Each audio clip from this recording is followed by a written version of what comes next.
Hello there, Mindshakers.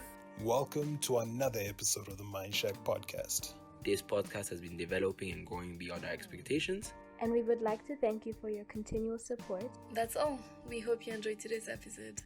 Hey everyone, what's up? Welcome to Season 2, Episode 4 of Mindshack. Mindshack is a Gen Z podcast that focuses on discussing societal issues, entrepreneurial leadership, and borders on topics in psychology for Africans. So please check us out on all relevant social media at mind_shack_, particularly Instagram, where you'll get the most updates from our podcasts. You can also find us on all podcast platforms, including our newest YouTube channel. So my name is Athena, I'm going to be your host today, and I have the amazing JC, who's going to be my co-host. JC, want to say a few words? Hey, amazing, so kind. Thank you, Athena. A few words. I'm excited for the conversation. I think we have a guest that's, very fitting and learned in space. So, yeah, I'm excited to see some of the things we're going to cover here. So today's episode is on rape culture from the male perspective, and it aims to raise awareness on the overlooked issue of the rape culture towards men. So similarly to our episode about rape culture towards women, we will look into various cases, understand the different terminology, and also the psychological effect it has on men. To do this, we actually brought on a guest that we're actually so excited about. It's someone who has devoted her time significantly to studying/working in this field. So I'll give her the opportunity to introduce herself. Thank you, Athena, for having me. My name is Ifeinwa Ayapora, and I volunteer with Stand to End Rape Initiative, which is a Nigerian non-profit organization that basically advocates against sexual abuse, and we also provide supports of all kinds to survivors of sexual and domestic violence. So I work as a programs coordinator, and I also was the team lead for our Port Harcourt chapter for about a year. So, and then I also write, I'm a writer as well. So yeah, I'm so happy to be here. I feel like this is a very, very important and oftentimes overlooked conversation. So I'm very, very happy to be a part of this discussion. Well, I'm very glad you could join us today. We're actually both looking forward to hearing your thoughts and insights. So actually, tell us more about what motivated you to get into that field. Okay, so the major motivation was a personal experience for me. So I had a personal experience with sexual assault when I was much, much younger. And so after university, I just was like, what am I going to do with my life? And so on social media, I came across, I used to volunteer a lot. I don't know why, I just really love volunteering. So I came across Stand to End Rape, which was pretty new at the time. That was in 2016. And I started talking with the counselor then, and then I told her that I would love to volunteer. I feel like this is something that I can really bring a lot of value to, and so I started volunteering with them, and I've done a lot of things with Stand to End Rape. I feel like it's such an important organization. For those that don't know what rape culture is, it's actually, according to Oxford, it's actually a society or environment whose prevailing social attitudes have the effect of normalizing or trivializing sexual assault and abuse. And if you didn't know what sexual assault is, it's the action or an act of forcing an unconsenting person to engage in any sexual activity. In our previous episodes for a female edition, we actually concluded that showing empathy to the victim was very, very significant to the well-being, and also understanding that the rapist is at fault no matter the situation. What do you think?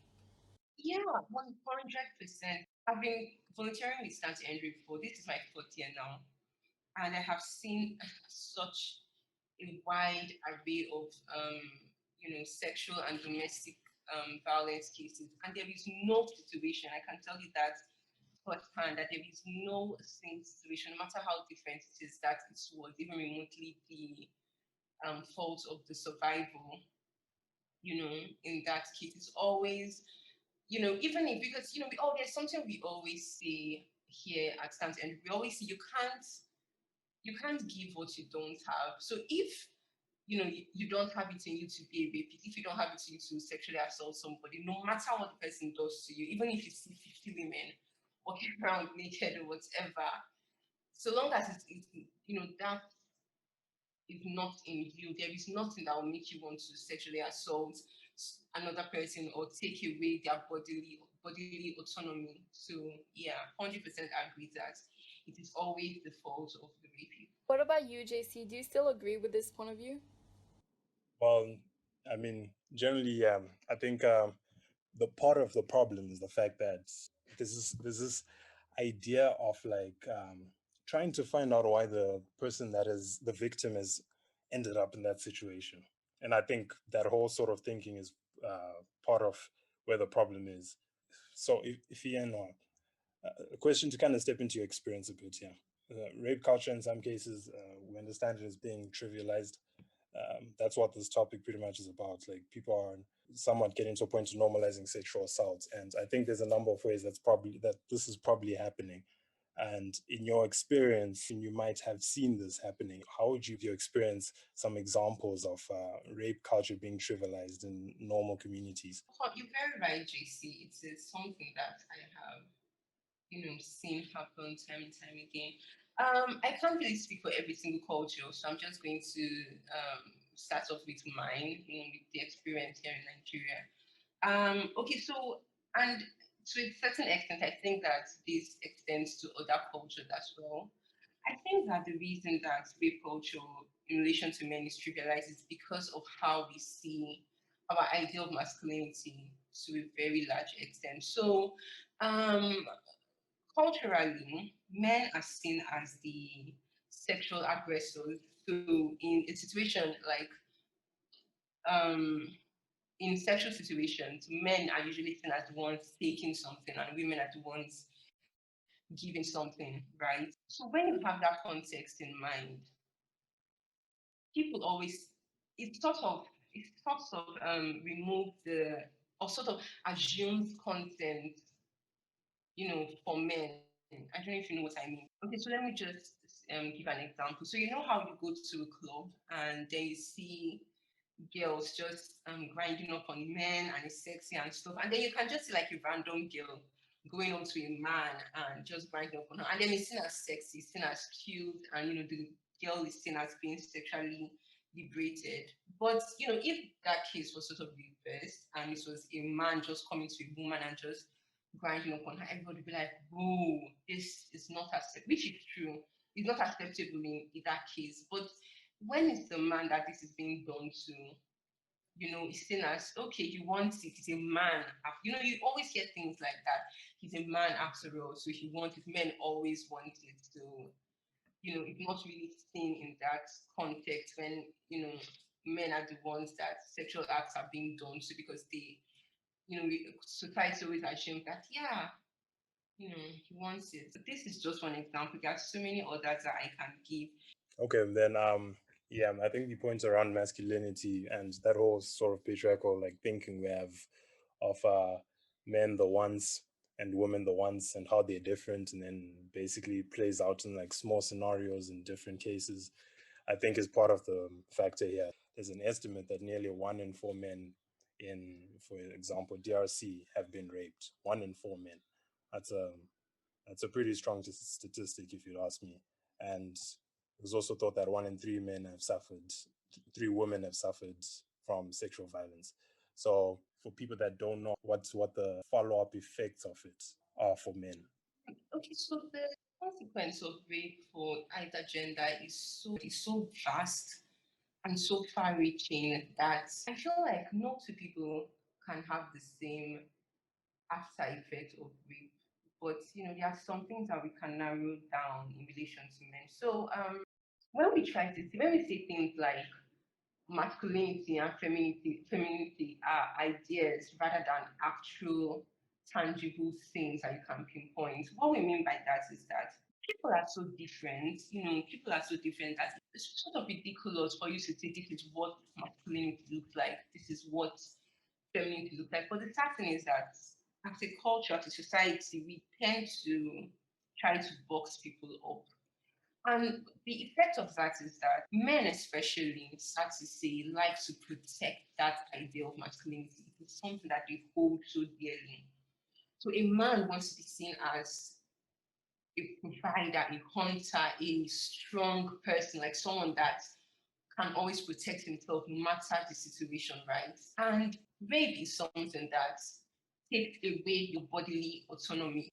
It's so invasive because it's an attack on your body. And then it sort of goes even deeper than that. It's sort of like an attack on your mind and your soul.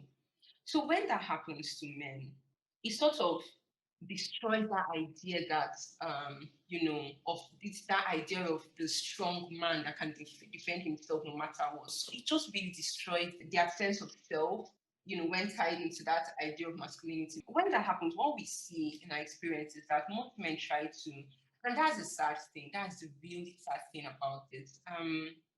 Most men, the survivors themselves try to trivialize the situation. So you see in discussions where we have like an open mic night or something, and then you see many men coming out to say things like, "Yeah, I was actually assaulted when I was a child."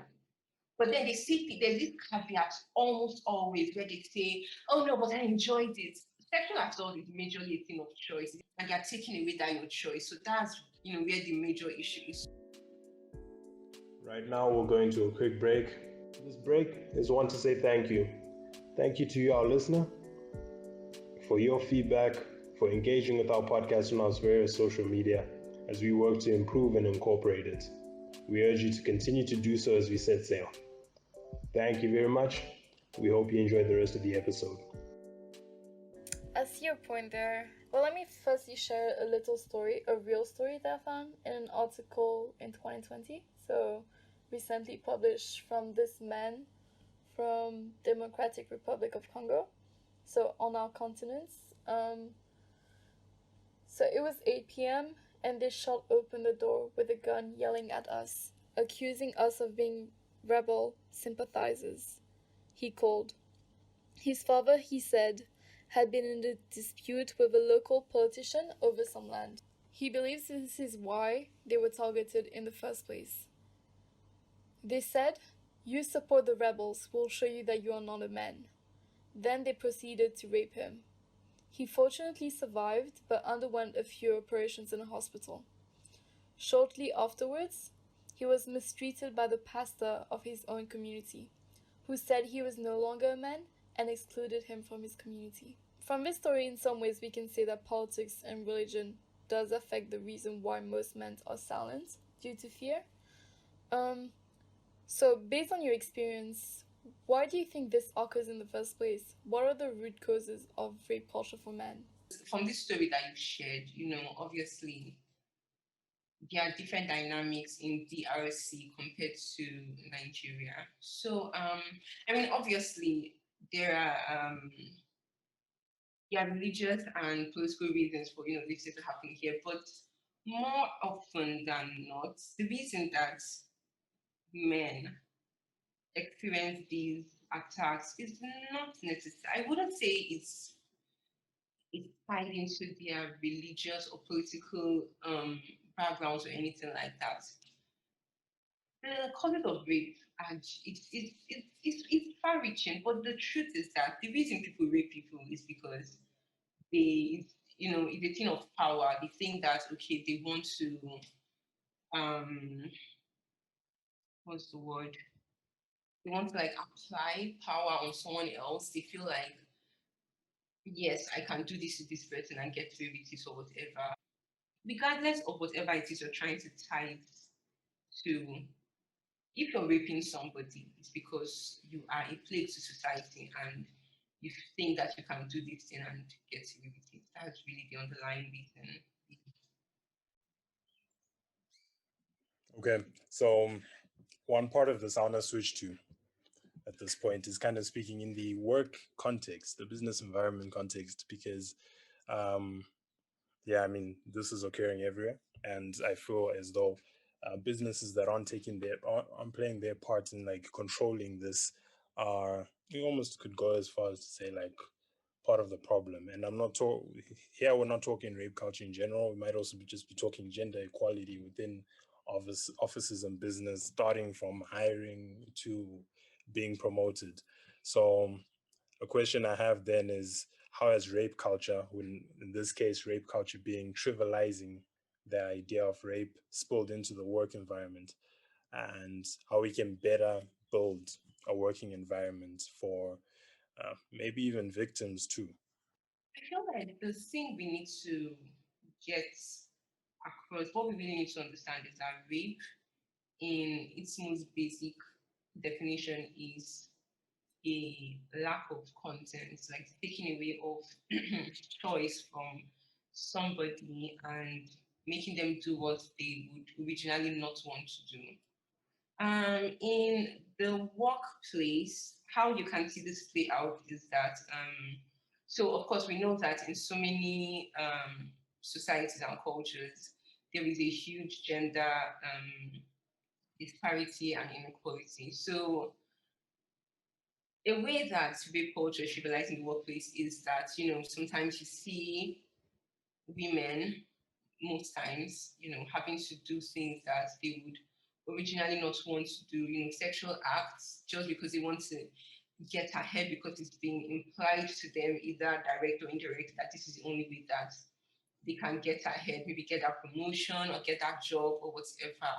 And then they have to do these things. It's not something they would originally want to do. And then it's tricky because you really can't come out and just, in so many cases, it's full blown rape, like it's an actual, is a violent and terrible situation. But then in other ways, it's very subtle and very, it's just subtle because it's hints, and the woman actually goes and she's like, okay, well, I have to do this. I really want this job. I really want this promotion, and there's nothing else I can do. There's nobody else I can report this to that will take me seriously. So let me just. So these are like ways that rape culture is trivialized in the workplace. What do you think is wrong with our laws right now? Why are there so many cases of rape in African communities? And can we say that rape has been used as a weapon of war now in Africa? 100%, Athena. 100%. I don't even know how to tell you how horrible it is in Africa. Okay, so the thing is, I was reading this. I had this class once. Anyway, that's too long a story. Let me just go right into it. I think that talking with other colleagues and therapists and people like that in the rape prevention industry, something that we've sort of come to realize is that persecuting rape crimes, is not as widespread as other crimes, because there are so many different cases, there are so many different ways that it can happen. And sometimes, the survivor may not want to, speak out. The survivor may not want to, do that important first step of going to the hospital to like get evidence and stuff like that. So, without evidence, sadly, some cases are like thrown out of court. There's also the situation where, like, like I said, rape is a thing of power. And most people in power, if they happen to be rapists, they would, get it swept under the rug and, get away with it. Well, I think what you said is very true. I'd like to say that it might be a general knowledge that, women tend to speak more about such situations than men, simply because of fear. I'd want to ask this question to JC. Why do you think that male rape is considered as a joke? Um, so I guess I'm speaking for the men here. I got the men on my shoulder. Uh, yeah, also being in South Africa, uh, I guess I'm speaking from a strong position as well, based on the fact that South Africa has pretty bad stats, basically how and when it's happened. So we've even been dubbed the rape capital of the world. I mean, in general, I think there's a stigma where men among themselves are, um, I think, acting out and giving each other sort of. This is when I think of people that are young, giving each other sort of setting out reputations for themselves with women, and the idea that you're doing certain things with women is seen as positive. You're sexually getting into situations with women. It's seen as a very, very positive thing with multiple women. I think that issue is one that reigns like just in general across probably first world countries too. And I think in third world countries we're just falling rain to that if we don't, because another layer to it is the fact that tradition is also playing a part with, you have leaders traditionally that have like 10 or 15 wives, and culturally people are coming out into their sort of professional environments and things like that with that like idea in mind that women serve a specific purpose, which is either to just bear children, that whole stigma. And I think that stigma needs to be like focused on with the approach of victims of these cases that are speaking out and acting as like people in the front line for people that have gone through the same cases. Yeah, in South Africa the incidence of rape in general is also just like underreported in the statistics and research. That's also kind of contributing for men specifically in the case. To us, it's not really happening. It's just, if it's happening, it's like it's an anomaly. It's just happened to you know, every 20th guy. And as I said, an earlier stats in another country, it's happening and it's happening often. What that can be attributed to, I think there are a number of factors. There's misconceptions. Women are potentially just the only victims of rape. That men are always perpetrators. They're always the ones doing the act, and it can always be vice versa. We need to understand that.